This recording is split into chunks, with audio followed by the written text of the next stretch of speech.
या वर्षीचा गणपती स्थापनेचा शुभ मुहूर्त हा 27 ऑगस्ट 2025 रोजी बुधवारी सकाळी 6 वाजल्यापासून ते दुपारी 1:45 पर्यंत आहे। त्यामुळे सकाळी जेवढ्या लवकर तुम्हाला शक्य होईल तेवढ्या लवकर जाऊन तुम्ही गणपतीची मूर्ती आणू शकता आणि या वेळेमध्ये घरच्या घरी गणपतीची प्राणप्रतिष्ठा करू शकता।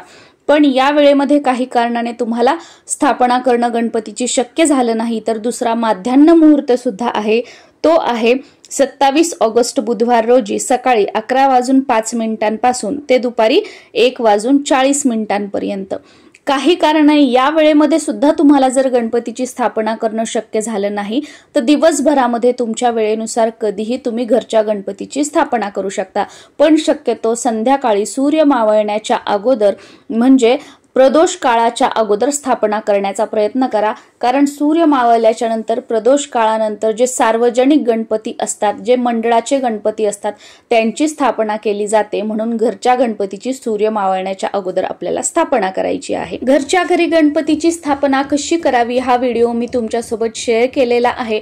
त्या व्हिडिओची लिंक मी खाली डिस्क्रिप्शन मध्ये तुम्हाला देत आहे। त्या व्हिडिओमध्ये आचमन कसं करायचं, संकल्प कसा करायचा, संकल्पामध्ये काय बोलायचं, प्रत्येकाला संस्कृत मंत्र येतीलच असं नाही, म्हणून मराठीमध्ये मंत्र म्हणून विधिवत पूजा कशी करावी हे सांगितलेलं आहे। जेव्हा आपण दुकानातून गणपतीची मूर्ती आणतो त्यावेळेला ती फक्त एक शाडूची मूर्ती असते, मातीची मूर्ती असते। जेव्हा आपण प्राण प्रतिष्ठा म्हणून एका विशिष्ट पद्धतीने त्या मूर्तीमध्ये प्राण आणतो त्यावेळेलाच त्या मूर्तीमध्ये एक प्रकारची ऊर्जा किंवा देवत्व येतं असं आपण म्हणू शकतो। तर ती प्राण प्रतिष्ठा कशी करायची मंत्र बोलून, कारण त्यासाठी दुर्वा घ्यायच्या असतात, त्या शुद्ध तुपामध्ये बुडवायच्या असतात आणि त्यानंतर गणपतीच्या प्रत्येक अंगाला लावून तो मंत्र म्हणायचा असतो। हे सगळं व्यवस्थित कृतीसह करून दाखवलेलं आहे, त्यामुळे तो व्हिडिओ तुम्ही बघू शकता। आणि त्यामध्ये गणपतीची स्थापना करण्यासाठी कोणकोणतं साहित्य आपल्याला अगोदरच जमवून आपल्या जवळ ठेवायचं आहे हे सुद्धा सांगितलेलं आहे, जेणेकरून गणपतीची स्थापना करताना मध्ये मध्ये आपल्याला उठावं लागणार नाही।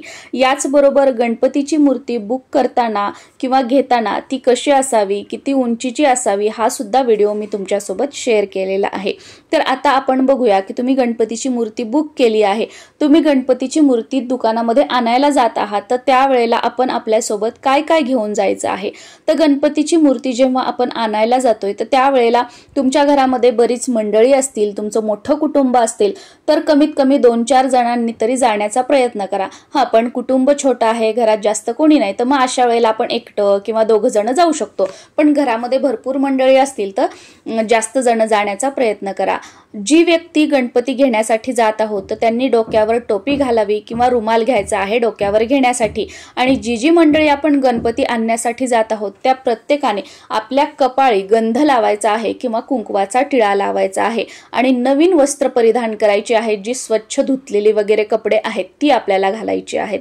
सोबत नेण्यासाठी एक ताम्हण घ्यायचं आहे किंवा एखादी प्लेट घ्यायची आहे, त्याच्यामध्ये हळद, कुंकू, गुलाल आणि अक्षदा ठेवायच्या आहेत। बरेच जण काय करतात की अक्षदा म्हणून तांदूळाच्या डब्यातले मुठभर तांदूळ घेतात आणि ते ताम्हणामध्ये ठेवतात, तर असं नसतं करायचं। अक्षदा म्हणजे अखंड तांदूळ आणि त्यामध्ये हळद कुंकू मिक्स केलेलं, पांढरे तांदूळ अक्षदा म्हणून कधीही वापरायचे नसतात। हा ठीक आहे, तुम्ही तांदूळाच्या डब्यातले थोडेसे तांदूळ घ्या, पण त्याच्यामध्ये गुलाल किंवा हळद कुंकू मिक्स करून ते रंगवून घ्या आणि मग त्याचा वापर करायचा आहे। कारण पांढरे तांदूळ जे असतात न रंगवलेले ते फक्त शिवलिंगावरती अर्पण करायचे असतात, बाकी देवदेवतांना अर्पण करण्यासाठी रंगवलेले तांदूळ अक्षदा म्हणून आपण त्याचा वापर करतो।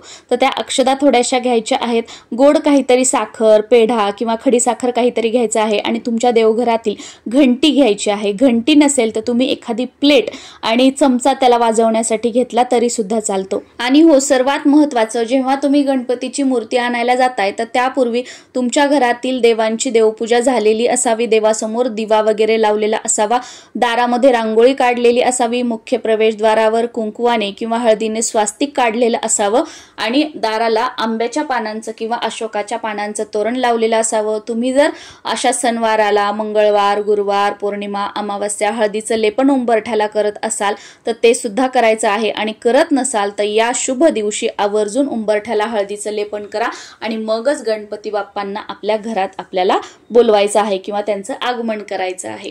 दुकानात आपण गेल्यानंतर सर्वप्रथम पायातली चप्पल काढून घ्यायची आहे, गणपती बाप्पांच्या मूर्तीवर हळद, कुंकू, गुलाल अर्पण करायचा आहे, अक्षदा अर्पण करायच्या आहेत। तिथे जे दादा असतात त्यांना गुलाल लावायचा आहे आणि मग आपल्याला गणपती बाप्पांची मूर्ती उचलायची आहे आणि ते दादा जे असतात त्यांना साखर किंवा जे काही गोड आपण खायला नेलेलं आहे तर ते त्यांच्या हातावर थोडंसं द्यायचं आहे आणि गणपती बाप्पांच्या मूर्ती समोर सुद्धा थोडंसं ठेवायचं आहे आणि जे कोणी आपण मूर्ती आणायला गेलेला होतं आपण सुद्धा थोडं थोडं गोड खायचं आहे। त्यानंतर दोन्ही हातांनी बाप्पांची मूर्ती उचलायची आहे आणि गणपती बाप्पांचं मुख म्हणजे त्यांचं तोंड समोर करायचं आहे। पाठ जी असते ती आपल्याकडे आणि समोर मुख येईल अशा पद्धतीने गणपती बाप्पांची मूर्ती उचलायची आहे। बाप्पांची मूर्ती उचलताना कधीही शांततेमध्ये उचलायची नाही। गणपती बाप्पांचा जय जयकार करायचा, जी आपण सोबत घंटी नेलेली आहे ती वाजवायची किंवा जी प्लेट आणि चमचा नेलेला आहे तो वाजवायचा आहे आणि बाप्पांची मूर्ती उचलायची आहे। बाप्पांची मूर्ती उचलल्यानंतर त्या जागेवर थोड्याशा अक्षदा ठेवायच्या आहेत आणि तुमच्याकडे या अक्षदांवरती एक सुपारी ठेवण्याची पद्धत असेल तर घरून जाताना त्या ताम्हणामध्ये एक सुपारी सुद्धा ठेवायची आहे आणि ती सुपारी मग त्या अक्षदांवरती ठेवायची आहे आणि आपल्या गणपती बाप्पांची मूर्ती आपल्याला घरी घेऊन यायचं आहे। गणपती बाप्पांची मूर्ती जेव्हा आपण घरी आणतो त्यावेळेला सुद्धा घंटी किंवा प्लेट चमचा वाजवायचा आहे आणि बाप्पांचा जय जयकार करायचा आहे। शांततेमध्ये कधीच मूर्ती जी आहे ती आणायची नाहीये। आता बरेच जण म्हणतील की आम्ही एकटेच गेलोय, मग अशा वेळेला मग आपण स्वतःच अधूनमधून गणपती बाप्पा मोरया, मंगल मूर्ती मोरया असं म्हणायचं आणि बाप्पांची मूर्ती घरी आणायची आहे। गणेश चतुर्थी बद्दलच्या सगळ्या व्हिडिओची लिंक खाली डिस्क्रिप्शन बॉक्समध्ये तुम्हाला बघायला मिळेल।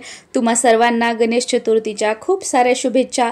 काही प्रश्न असतील तर खाली कॉमेंट सेक्शनमध्ये विचारू शकता, नक्कीच त्याची उत्तरं देण्याचा मी प्रयत्न करेल। नमस्कार।